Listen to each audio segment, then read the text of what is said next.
Hi, I'm Len Kaufman, and welcome to Wuhan, China, a city steeped in history located at the intersection of the Yangtze and Han rivers. And one of the most popular attractions in Wuhan is Hubu Alley, a street dedicated to food. Put aside your Western palate and join me as we explore a most exotic, colorful banquet of incredible taste and variety. There are some things to know about Chinese cuisine in general. The Chinese tend to purchase their groceries for consumption the same day and don't typically go shopping for the week as we tend to do in the West.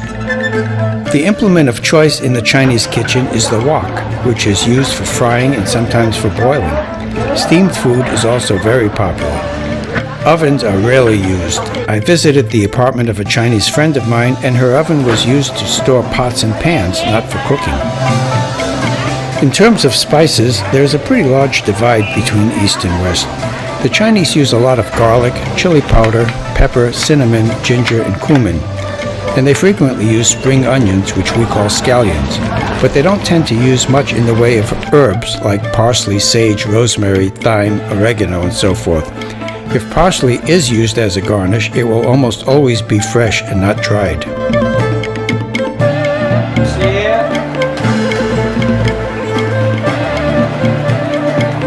They don't consume nearly as much processed foods, canned and jarred sauces and condiments as we do in the West. They eat a lot of greens, but not as much fruit as we do.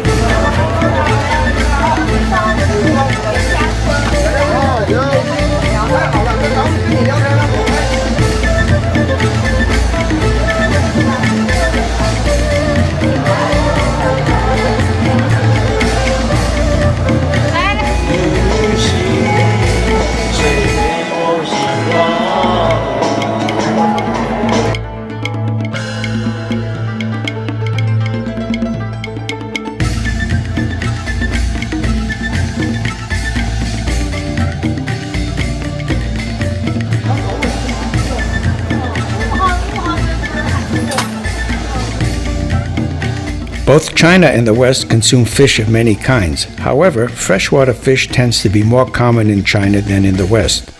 Dried fish is quite common in China, but not in the West, where we tend to favor smoked and salted fish.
The most common alcoholic beverages in China are light lager beers such as Tsingtao, which we readily find in Chinese restaurants in the West, and comes from Qingdao, China.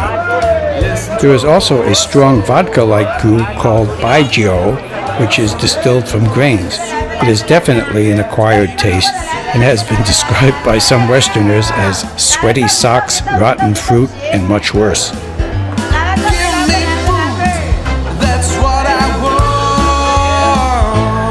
You'll see very little cash change hands in Hubu Alley, and quite frankly, throughout most of China. Most of the payments are handled with cell phones and QR codes shown here next to the food. This unusual dish is a whole spiced chicken wrapped in lotus leaves and baked in clay mud. It is sometimes called beggar's chicken because of the legend of its origins. Back in the Qing dynasty, a beggar in Zhejiang province stole a chicken and hid it by burying it in mud. When he retrieved it, he just threw it into the fire to bake it without removing the mud.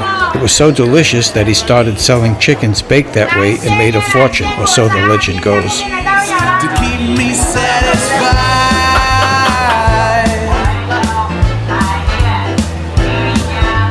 Give me food, that's what I want. Bolognese all through the day. Dairy products are not that popular in China, but soy is extremely popular. It is a common breakfast beverage and can also be found in a variety of forms in tofu, which may show up as soft, firm, fried, skinned, and shredded. Ice cream cake and chocolate sauce would see me through okay. Let's keep eating and competing ever and a day. I need something more than soup. Though beef jerky is a popular snack in China, the Chinese prefer fresh meat, bought frequently and used right away.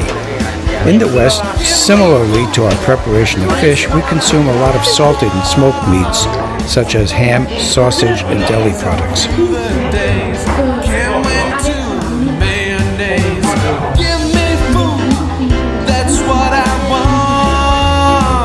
Yes, it should come as no surprise that the Chinese consume a lot of tea.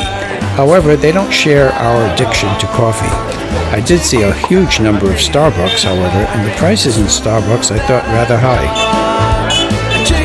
In Chinese medicine, foods are categorized as hot and cold, but not in the way that we think in the West of those terms. Hot and warm foods are those that bring heat to our bodies. They might include beef, coffee, ginger, hot chilies, and fried food. On the other hand, cold and cool foods cool down our bodies.